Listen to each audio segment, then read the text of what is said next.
যখনই পুরুষদের মধ্যে অধর্ম ভাবটা বেড়ে যায়, ভোগ, লালসা, কাম, ক্রোধ, এগুলি তো অধর্ম থেকে জন্ম নেয়। ধর্ম মানুষকে শান্ত হতে শেখায়, ধর্ম মানুষকে নিষ্কপট হতে শেখায়, ধর্ম মানুষকে মনুষ্যত্ব, মানবতাকে জাগিয়ে দেয়। আর অধর্ম জাগিয়ে দেয় ভোগ, পিপাসা, লালসা, কাম, ক্রোধ।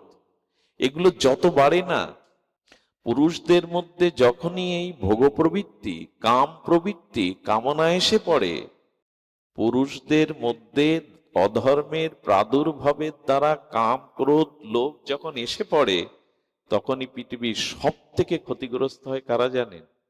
মাতৃজাতি, মায়েরা। মায়েরা যখন পুরুষ কর্তৃক তাদের লালসা কামনার শিকার হয়, অত্যাচারিত হয়, পুরুষরা যখন অধর্ম ভোগের পথে চলতে থাকে, তখনই এই অধর্ম আবির্ভাবের কামনা প্রসূত, ভোগ প্রসূত অসৎ চরিত্র পুরুষদের দ্বারা সব থেকে বেশি ক্ষতিগ্রস্ত হয় মায়েরা, মেয়েরা। আর যে সমাজে মেয়েদের মধ্যে এই অসৎ পুরুষের দ্বারা, অধর্মের দ্বারা মায়েদেরও মধ্যে অনেক দোষ দৃষ্টি প্রবেশ করে, অধর্ম প্রবেশ করে, তখনই তাদের গর্ভধারা সুসন্তান না এসে বর্ণসংকর যুক্ত সন্তান আসার কারণে এই পৃথিবীর আজ এই দশা।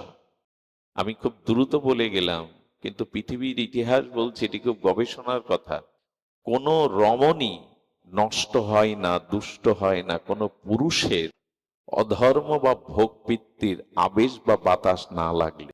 দেখুন, শাস্ত্রে বলেছে ঘোড়ার মুখ পবিত্র, গাভীর দুগ্ধ পবিত্র, আর ভেড়ার লোম পবিত্র।